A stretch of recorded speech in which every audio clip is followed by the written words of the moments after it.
It's time for a revolution, but probably not in the terms that people imagine it.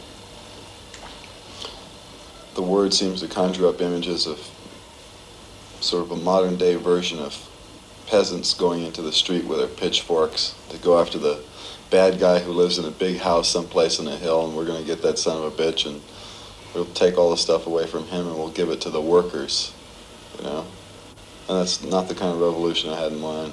Which one had you in mind? Well, I thought that it might be nice if it was handled in a little bit more modern, efficient way, you know, without people getting slaughtered in the street. It's a matter of infiltration. What kind of infiltration? Because the thing that's wrong today is that the people who are in control of the media and the government and, you know, things that run the lives of the average person in the street, they aren't doing a good job of it because they don't really care. And so if you just replace them, and I think that's a possibility. By whom? By interested people from the younger generation. You think they are more interested in the older ones? You think it's a matter of age? I think the potential is there in the younger generation. I don't think that right now they are really interested. Their political involvement is on a very superficial basis. You know, they're still they go out for the social aspects of a march or a rally, rather than for the what it could possibly accomplish. And I don't think that demonstrations are the best possible tactic. What do you think of the present situation here in the States, I mean, politically? Well, it's a little frightening at times. I'm still optimistic about it.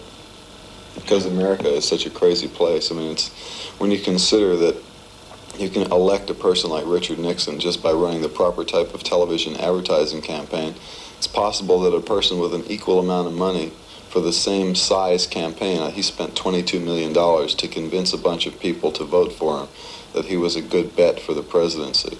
Anybody else with $22 million and the right kind of PR firm could do the same thing. Why don't you run for president? I'd thought about it a number of times before, and then the thing that always holds me back is that what would it feel like to actually be the president, you know, and have to stay in Washington, D.C. in that house for 4 years? That'd be pretty grim. I saw already some stickers. Frank Zappa for president. I haven't seen any stickers. I've seen some little cards that somebody printed up. I didn't have anything to do with them. But it's true, I had thought about it. I've thought about politics a number of times, but you can't do it all just from the presidency. The president doesn't have the absolute control in the United States because the power is divided up between him and the Senate and the Congress and the rest of that crap.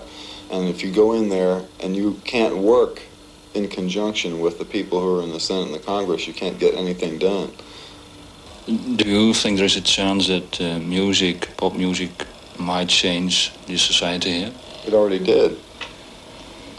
Pop music, and especially for the last, say, 6 years, has had a great deal to do with lifestyle, encouragement of activities within the sexual revolution, and clothing styles and everything else. It's all been influenced by pop music. It changed the appearance of the American teenage way of life. What kind of influence did the mothers have, you think?